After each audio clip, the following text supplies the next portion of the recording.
মুগ ডাল দিয়ে রুই মাছের মাথা মুড়ো ঘন্ট।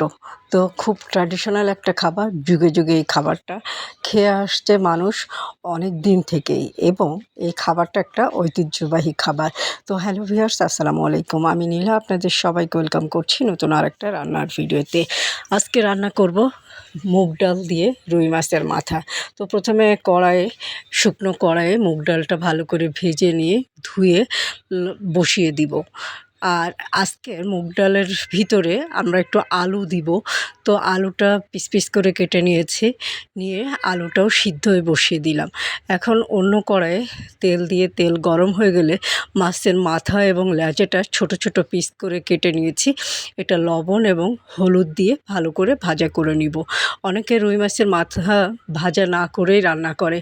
আমার কাছে একটু গন্ধ লাগে, এই জন্য আমি মাছের মাথাটা ভাজা করে নিই, তাহলে খেতে ভালো লাগবে। আর এদিকে আলু এবং ডালটা ভালো করে ফুটে উঠেছে।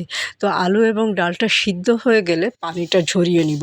পানিটা ঝরিয়ে যে পানিটা থাকবে সেটা আবার পরবর্তীতে ডালের ভিতরে দিয়ে দিব। তো এখন এই ডালটা নামিয়ে রেখে কড়াইয়ে তেল দিয়ে পেঁয়াজ কুচি দিয়ে দিব।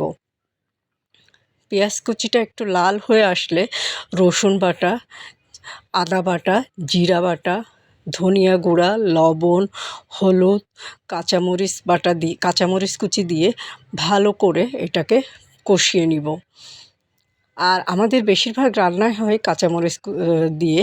অনেকে আছে শুকনো মরিচের গুঁড়ো ব্যবহার করে, বাট আমরা একটু শুকনো মরিচের তরকারি খুব কমই খাই। বিশেষ করে মাংস টাংস হলে সেক্ষেত্রে একটু খাওয়া হয়, বাকি সব তরকারি কাঁচামরিচ দিয়েই রান্না করা হয়।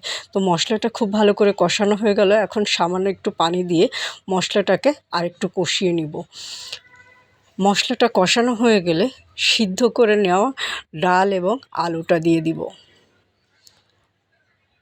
ডাল এবং আলুটা একটু মশলার সাথে মিশিয়ে নিয়ে এখানে আরেকটু পানি অ্যাড করব। পানি অ্যাড করব এই জন্য যেন মশলাটার সাথে ডালটা খুব ভালো করে মিশে যায়। তো এই যে ডালের যে পানিটুকু ছিল সেই পানিটুকু দিয়ে দেওয়া হলো।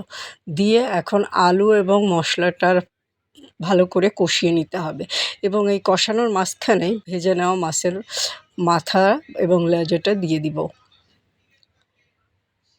দিয়ে আলু এবং ডালটাকে কষিয়ে নিব। কষিয়ে নিয়ে অল্প করে ঝোলের পানি অ্যাড করলেই হবে। অল্প ঝোলের পানি অ্যাড করব, কিন্তু ঝোলটা একটু পাতলা পাতলা থাকবে।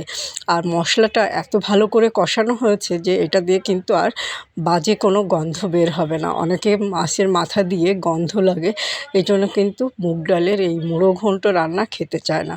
বাট এভাবে রান্না করে খেয়ে দেখবেন, খেতে কিন্তু খুবই ভালো লাগবে। কম মশলায় এত মজার একটা তরকারি যে বলে বোঝানো যাবে না। আর এই তরকারিটা একটা ট্র্যাডিশনাল তরকারি। মুগ ডাল দিয়ে রুই মাছের মাথার মুড়ো ঘন্ট যুগ যুগ থেকে মানুষ খেয়ে আসছে, এখনও খাচ্ছে, ভবিষ্যতেও খাবে। এত মজার একটা খাবার। তো এই যে জালটা ফুটে উঠেছে, এখন ঝোলটা একটু ঘন হয়ে আসলে নামিয়ে একটু জিরা গুঁড়া বাটা দিয়ে গরম গরম ভাতের সাথে পরিবেশন করব। আর এই খাবারটা আমার ডালটা শুধু খেতেও কিন্তু ভালো লাগে। তবে মাছের মাথার ভিতরে এই যে মাছের মাথা যেহেতু দেওয়া হয়েছে, সেহেতু ভাত দিয়ে খেতেই বেশি কমফোর্ট ফিল করি। তো হয়ে গেল রুই মাছের মাথা দিয়ে মুড়ো ঘন্ট। আজকের রান্নাটা কেমন হলো একটা ছোট্ট কমেন্ট করে জানাবেন। ভিডিওটা যদি ভালো লাগে একটা ছোট্ট লাভ রিয়াক্ট দিয়ে দিবেন। সিম্পল রান্না, এভাবে রান্না করে খেয়ে দেখবেন, খেতে কিন্তু বেশ লাগবে। তো কথা বলতে বলতে বিদায় নিচ্ছি। ভালো থাকবেন, সুস্থ থাকবেন, আমার পেজের সাথে থাকবেন। আল্লাহ হাফেজ, আসসালামু আলাইকুম।